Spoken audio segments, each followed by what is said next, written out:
Is this going to be your first strongman competition? You have no idea what is going to be expected of you or what you need to bring? Stay tuned to find out.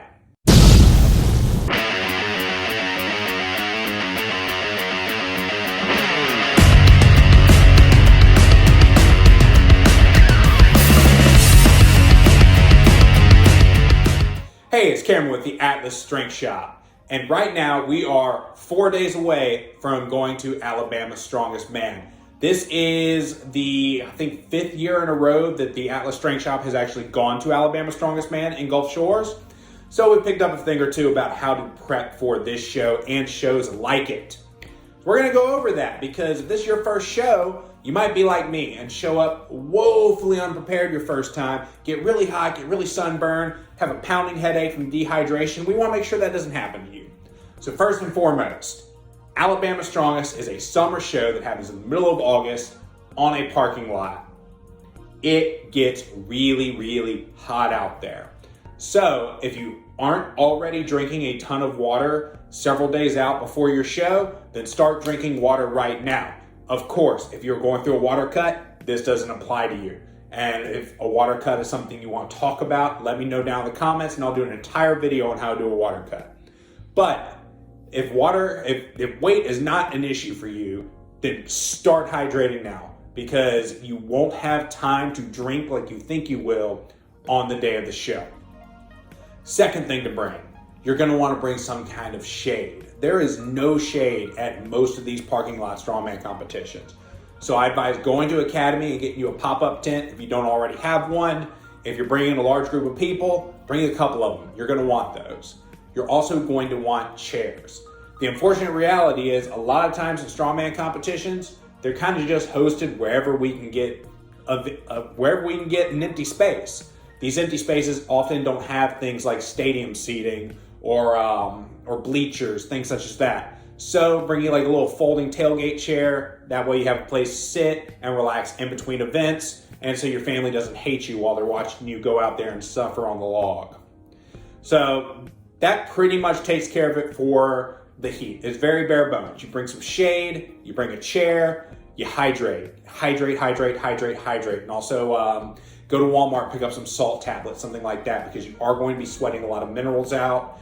Maybe get some water, some Gatorades. Bring an ice chest. You're usually allowed to bring ice chests to these shows. I personally like, I have a big straw hat that I'll wear in between events, or if I'm just going to spectate, that thing's on me all day. I look absolutely ridiculous, but I don't look like a lobster whenever I leave. So that pretty much takes care of your shade, your hydration. What about food?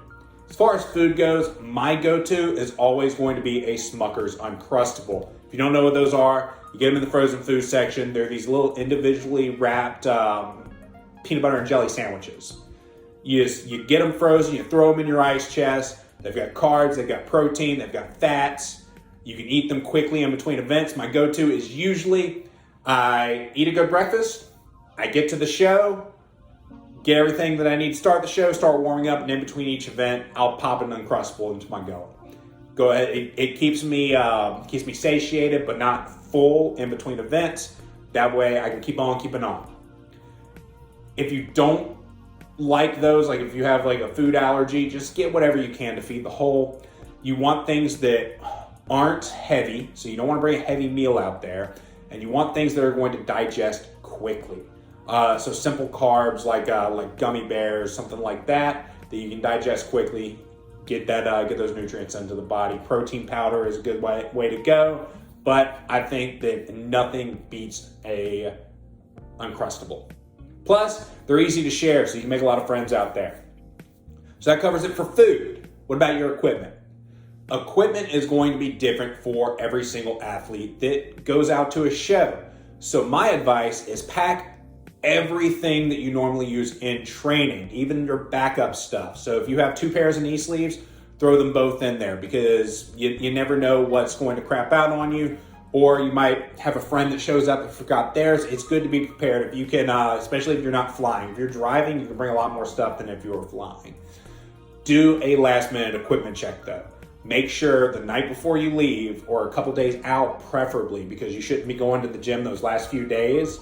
but make sure you have your belt, you have your knee sleeves, you have your elbow sleeves, you have your wrist wraps, you have all those things that you were planning on using in competition. Plan that out a few days in advance, especially if you keep some equipment at the gym and you don't go to a gym that's 24 hours. The last thing you want is to figure out Friday night before you're about to hit the road on Saturday morning that you forgot your belt at the gym and it doesn't open until after weigh-ins the next day. Plan that in advance. So that covers your equipment. What about warm-up stuff? Usually at strongman competitions, there isn't really a good way to warm up. You're kind of going into these max effort events almost cold. The promoters do their best, but when you're trying to filter 80 to 100 people through 3 sets of implements, you might get to touch it twice. So what we usually bring is we bring bands, we bring kettlebells, and I'll usually bring like a mace bell or something, just help warm up the shoulders, get everything nice and loose. You can still get warm in non-specific ways. That way you can make the most out of your 1 to 2 attempts at the implement prior to the actual show time. So we've covered shade, we've covered hydration, we've covered food, we've covered warm-up routine. What we haven't covered is caffeine. Don't do pre-workout. Pre-workout is a bad idea. It's perfect for a gym setting. But in a gym setting, you pop it, you train for a couple hours, you go home, you go to bed. A couple years ago at Alabama Strongest Man, we showed up at 9 a.m. to set everything up for weigh-ins. We didn't leave until 9 p.m. You do not want to be popping pre-workout all damn day. You have a couple of options. You can grab some Reigns or something. A lot of these competitions are now being sponsored by Reign, so you'll show up and they'll be giving those away for free. However, those are carbonated, they sit heavy on the stomach.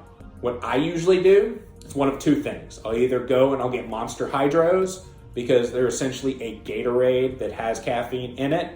So you get some electrolytes, you get some sugars, you get some salts. They're okay. A better option though is if you go to Walmart and you go to where they have like the Mios and all those, they now sell for, I think it's $1.98 for a pack of 10. These little packets that you mix with a bottle of water, each one has 120 milligrams of caffeine in it. You pop one of those in a water bottle, it forces, or a Powerade, it forces you to drink to stay hydrated, and it's not so much caffeine that it's going to leave you with a huge crash. So that should cover everything that you really need to think about when it comes to packing for your first Strongman event. If you have any questions, please drop them down in the comment. I will do my best to answer them. And that's it for the video though. If you like this video, then please like it, subscribe to the channel. It really helps us out a lot. If you screenshot this and share it to your Instagram story and tag us, I'll send you a promo code. It's good for 10% off any of our apparel on the website. If you're in the Baton Rouge area, we would absolutely love to meet you. Shoot me a message on Instagram and we will make that happen. If your first competition is the 3rd annual Rougarou Classic that we're hosting in November, then I really hope this helped. It's going to be a little bit cooler then, so you won't really have to worry about things like the big sun hat. We're also going to be inside, so that's great. So last but not least, if you're not in the Baton Rouge area and you still want to support us, best thing you do is go to the website, check out our programming options, or check out our apparel line. I think our apparel line's pretty awesome. So until next time, keep that Titan.